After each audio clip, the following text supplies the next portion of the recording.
Bismillahirrahmanirrahim. Assalamualaikum warahmatullahi wabarakatuh.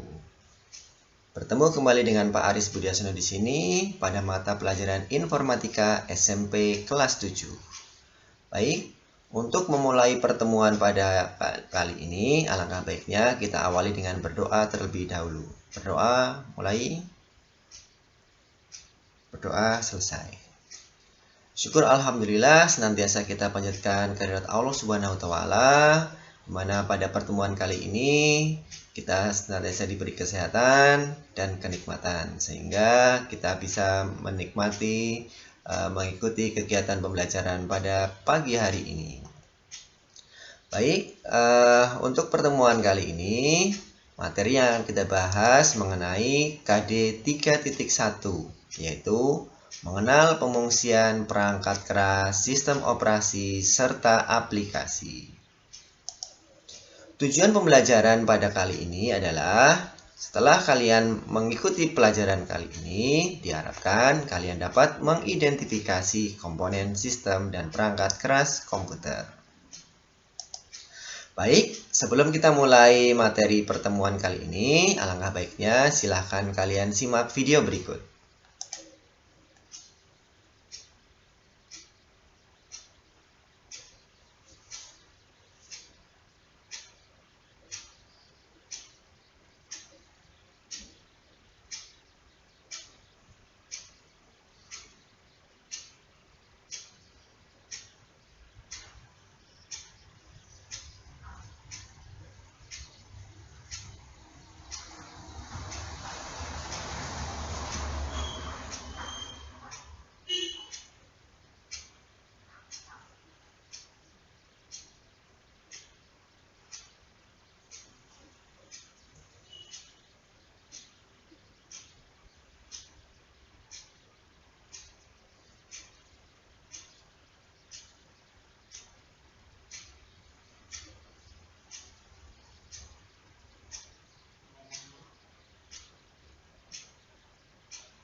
Baik, anak-anakku sekalian, setelah kalian menyimak video-video yang saya tampilkan, sekiranya apa gambaran yang bisa kalian ambil dari video tersebut? Mungkin ada yang tahu? Ya, betul. Jadi, video tersebut berisi mengenai gambaran komponen yang ada dalam komputer. Baik, sistem komputer itu terdiri dari perangkat keras, perangkat lunak, dan pengguna. Perangkat keras, perangkat lunak, dan pengguna harus bekerja bersama-sama membentuk suatu sistem, yaitu sistem komputer. Sistem perangkat keras atau hardware sebagai subsistem komputer juga mempunyai komponen-komponen, yaitu yang pertama, komponen alat masukan, komponen alat pemrosesan, komponen alat keluaran, komponen alat simpanan, dan komponen pendukung. Baik, sebelum kita mulai, Bapak ada pertanyaan nih. Coba kalian tulis di buku kalian, sepengetahuan kalian dari melihat video tadi, apa saja komponen alat masukan, apa saja komponen alat pemrosesan, alat keluaran, alat simpanan, dan alat pendukung. Baik, silahkan kalian tulis di buku kalian dari pengamatan video yang tadi. Baik, setelah kalian tulis, kita akan bahas bareng-bareng bersama. Simak baik-baik apa yang Bapak sampaikan. Nah, di sini alat masukan yaitu alat yang digunakan untuk menerima masukan yang dapat berupa masukan data ataupun masukan program. Beberapa alat masukan mempunyai fungsi ganda, yaitu sebagai alat masukan dan sekaligus sebagai alat keluaran untuk menghasilkan tampilan. Alat input-output demikian disebut terminal. Oke. Alat masukan dapat digolongkan ke dalam beberapa golongan, yaitu ada keyboard, ada pointing device, ada scanner, ada sensor, ada voice recognition. Keyboard merupakan sebuah papan yang terdiri dari tombol-tombol untuk mengetikkan kalimat dan simbol-simbol khusus lainnya pada komputer. Dalam bahasa Indonesia, keyboard berarti papan tombol jari atau papan tombol. Secara fisik, keyboard terdiri atas 5 bagian, yaitu keyboard serial, keyboard PS2, kemudian keyboard wireless, kemudian keyboard USB, dan keyboard virtual.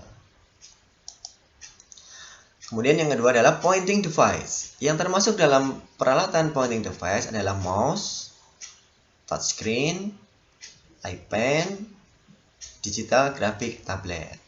Kita bahas satu persatu. Yang pertama, touchscreen. Touchscreen adalah layar monitor yang akan mengaktifkan program bila layarnya disentuh dengan tangan. Kemudian light pen adalah menyentuh layar monitor dengan pena. Posisi sentuh di layar akan lebih tepat dan lebih teliti. Kemudian, digital graphic tablet digunakan untuk membuat grafik atau gambar dengan cara menghubungkan dua buah titik di grafik tablet dengan alat yang menyerupai pen. Kemudian yang berikutnya adalah scanner.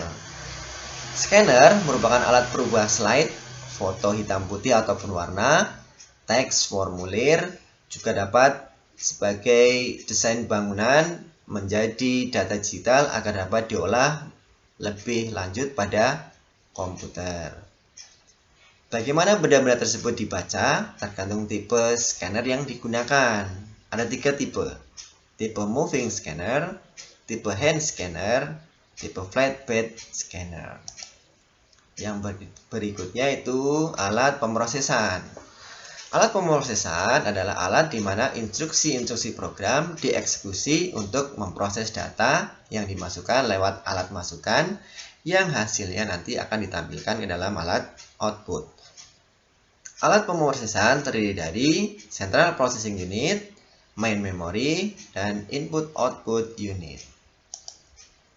Central Processing Unit merupakan tempat pemrosesan instruksi-instruksi program. Pada komputer mikro, prosesor ini disebut dengan mikroprosesor. CPU terdiri dari 3 bagian utama. Yang pertama, unit kendali. Yang kedua, unit aritmatik dan logika.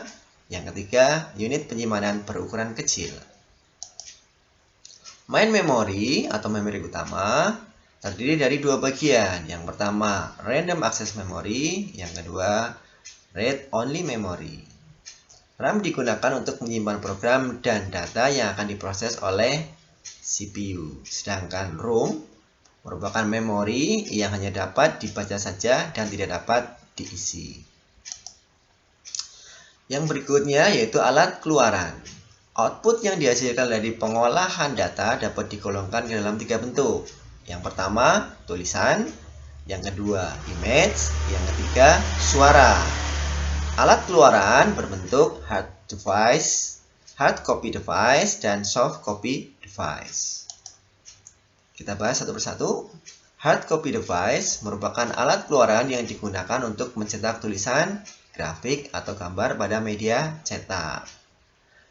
Alat hard copy device umumnya yang dipergunakan adalah printer dan plotter. Jenis-jenis printer ada beberapa, ada dot matrix, ada inkjet, ada laser. Kemudian plotter adalah alat cetak yang mempunyai kemampuan mencetak grafik atau gambar dengan baik. Yang berikutnya, soft copy device merupakan alat yang digunakan untuk menampilkan tulisan, image, dan suara pada media soft yang berupa sinyal elektronik. Contohnya di sini ada monitor dan speaker.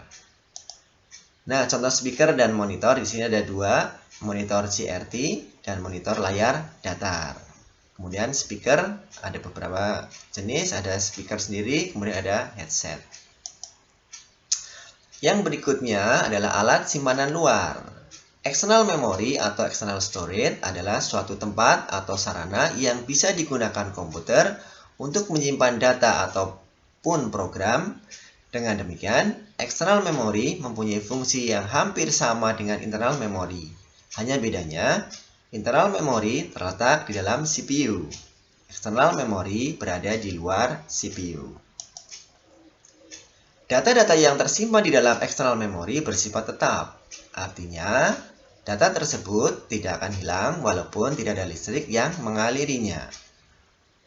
Media yang digunakan biasanya merupakan media magnetik yang berfungsi sebagai tempat penyimpanan data dengan kuratan-kuratan magnetik yang dimilikinya. Jenis-jenis external memory cukup banyak, yaitu ada floppy disk, hard disk, compact disk, dan magnetic tape. Kita bahas satu-satu.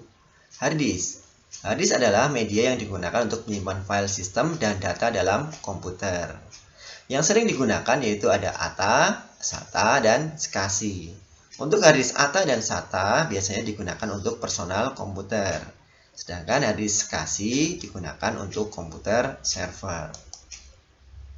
Compact disk atau CD. Compact disk adalah sebuah piringan optikal yang digunakan untuk menyimpan data secara digital. Bentuknya bulat. Kemudian ada yang terbaru yaitu solid state drive, yaitu SSD. Kini sudah hadir perangkat penyimpanan data pengganti hard disk yang fungsinya lebih cepat, kinerjanya lebih tinggi, dan konsumsi dayanya yang rendah. Fungsinya sama dengan hard disk yang selama ini kita kenal maupun dilihat dari konstruksinya sangat berbeda jauh. SSD adalah perangkat penyimpan data yang menggunakan serangkaian IC sebagai memori yang digunakan untuk menyimpan data atau informasi. Kemudian komponen pendukung. Komponen pendukung merupakan komponen yang melengkapi kinerja dari komputer. Contohnya ada mainboard atau motherboard. Kemudian ada power supply, kemudian ada VGA card dan sound card, kemudian ada casing. Kita bahas satu persatu. Motherboard. Motherboard merupakan komponen terpenting dalam PC. Karena sebagian komputer siswit board utama yang menghubungkan banyak komponen lain, mulai dari CPU, RAM, video card, hard disk, dan seterusnya. Jenis dari motherboard ditentukan berdasarkan jenis prosesor yang digunakan nantinya. Nah, ini merupakan gambar dari papan motherboard. Kemudian yang berikutnya adalah VGA atau Video Graphic Adapter. Kartu VGA berguna untuk menerjemahkan output komputer ke layar monitor. Kemudian yang berikutnya adalah sound card. Perangkat ini digunakan untuk mengeluarkan suara. Perangkat ini kurang lengkap jika tidak ada speakernya. Yang berikutnya adalah power supply. Power supply secara garis besar terdiri dari menjadi dua bagian, yaitu power supply linear dan power supply switch power supply. Yang berikutnya ada casing. Casing merupakan bagian terluar dari komputer. Terdiri dari dua bagian, casing standar dan casing modifikasi. Kemudian perangkat lunak. Ya, perangkat lunak terdiri dari beberapa bagian, yaitu operating system. Biasanya ada Windows, ada Linux, kalau di handphone ada Android. Driver-driver pendukung hardware. Kemudian ada software-software aplikasi. Kita membutuhkan software aplikasi tambahan berupa untuk edit gambar, menulis, Microsoft Word, edit foto, PowerPoint, mengedit tulisan-tulisan untuk membuat poster, ada Corel Draw. Kemudian ada software open source. Baik, itu materi yang bisa Bapak sampaikan. Mungkin ada pertanyaan, silahkan kalian catat baik-baik pertanyaan yang Bapak sampaikan. Yang pertama, coba silahkan kalian tulis di buku kalian, sebutkan komponen sistem komputer. Mudah-mudahan kalian masih mengingatnya tadi, ada 3 bagian komponen sistem komputer. Oke, baik, setelah kalian tulis, soal berikutnya yaitu kalian, Bapak minta menuliskan, sebutkan komponen bagian-bagian dari perangkat keras komputer. Kalian kelompok-kelompokkan menjadi 4 bagian, jadi input device, process device, storage device, dan output device. Baik, Bapak kasih waktu, silahkan kalian gunakan Android kalian, silahkan browsing, cari-cari materinya, apa yang termasuk dalam komponen perangkat keras komputer. Baik, oke, setelah kalian selesai menjawab pertanyaan, silahkan nanti dikirim ke WA grup Pak Aris ya. Oke, baik, sebelum Bapak akhiri materi pembelajaran pada pertemuan kali ini, Bapak simpulkan dulu. Pengertian dari hardware atau dalam bahasa Indonesia disebut dengan perangkat keras adalah salah satu komponen dari sebuah komputer yang sifat alatnya bisa dilihat dan diraba secara langsung atau yang berbentuk nyata, yang berfungsi untuk mendukung proses komputasi. Perangkat keras dapat bekerja berdasarkan perintah yang telah ditentukan ada padanya, atau yang juga disebut dengan istilah instruction set. Dengan adanya perintah yang dapat dimengerti oleh hardware tersebut, maka hardware tersebut dapat melakukan berbagai kegiatan yang telah ditentukan oleh pemberi perintah. Selain itu, fisik komputer terdiri dari beberapa komponen yang merupakan suatu sistem. Sistem adalah komponen-komponen yang saling bekerja sama membentuk suatu kesatuan. Apabila salah satu komponen tidak berfungsi, akan mengakibatkan tidak berfungsinya proses-proses yang ada pada komputer dengan baik. Komponen komputer ini termasuk dalam kategori elemen perangkat keras. Berdasarkan fungsinya, perangkat keras komputer dibagi menjadi input device, process device, output device, dan storage device. Baik, demikian materi yang Bapak sampaikan. Untuk pertemuan minggu depan, silahkan kalian pelajari lebih lanjut mengenai perangkat lunak komputer. Demikian, terus belajar, terus berbagi, terus memotivasi, dan terus menginspirasi. Baik, Bapak akhiri. Assalamualaikum warahmatullahi wabarakatuh.